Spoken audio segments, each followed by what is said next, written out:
তো ভাই অনেক করব, বাট এই কাজটি অ্যাকচুয়ালি অনেক বেশি আলাদা করেছে। আবেগে কান্না করেছে, এটা আসলে আমরা আর্টিস্ট হিসেবে আমাদের জন্য সবচেয়ে বড় পাওয়া।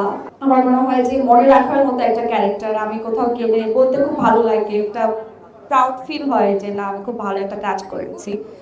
আর যেটা বললেন যে কান্না করার বিষয়টা, অফকোর্স আমরা যে কাজটি করেছি প্রত্যেকটা এপিসোডে এত সুন্দরভাবে মানুষের মাঝে জায়গা করেছে যে এক কোনো এপিসোডে মানুষ অনেক হেসেছে। আমাদের রোমান্টিক সিনগুলো দেখে মানুষ চিন্তা করেছে যারা নতুন নতুন বিয়ে করেছে তারাও থাকে না যে একটু রোমান্টিক হয়ে গেছে।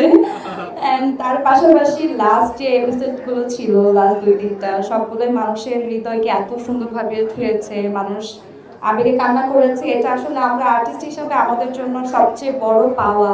আমরা তো এটাই চাই যে যে কাজটি আমরা করবো সেই কাজটি দর্শক খুব ভালোভাবে দেখুক, এবং সেটাও হয়েছে।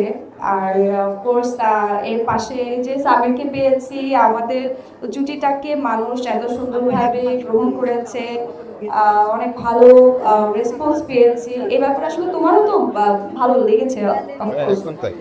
আর তার পাশাপাশি এই যে এই পরিবারটা দেখে মনে হচ্ছে যে আজকে আমরা আরেকটা এপিসোডে শুটিং করে ফেলবি। তো আমরা যেভাবে আসলে প্রতিদিন শুটিং করতাম, শুটিং মনে হতো না, অনেক মিস করি। অ্যান্ড প্রত্যেকটা উইকে আমরা এপিসোড রিলিজ দিতাম। মানুষ আমাদেরকে জিজ্ঞেস করতো যে আপু এরপরে কি হবে, এই জিনিসগুলো অনেক মিস করি। মনে হয় যে কাজ তো ভাই অনেক করব, বাট এই কাজটি অ্যাকচুয়ালি অনেক বেশি আলাদা করেছে এবং মনে রাখার মতো কোনো চ্যালেঞ্জ ছিল না। আমার কাছে মনে হয়েছে যে গল্পে যে চরিত্রটা আমার ছিল, সেই চরিত্রটাকে আমি চেষ্টা করেছি আমার জায়গাতে গল্পের প্রয়োজনে যতটুকু করার, আমি এক্সট্রা কিছু করার চেষ্টা করিনি। বাকিটা আসলে দর্শক পছন্দ করেছে, ভালোবেসেছে, সব মিলিয়ে।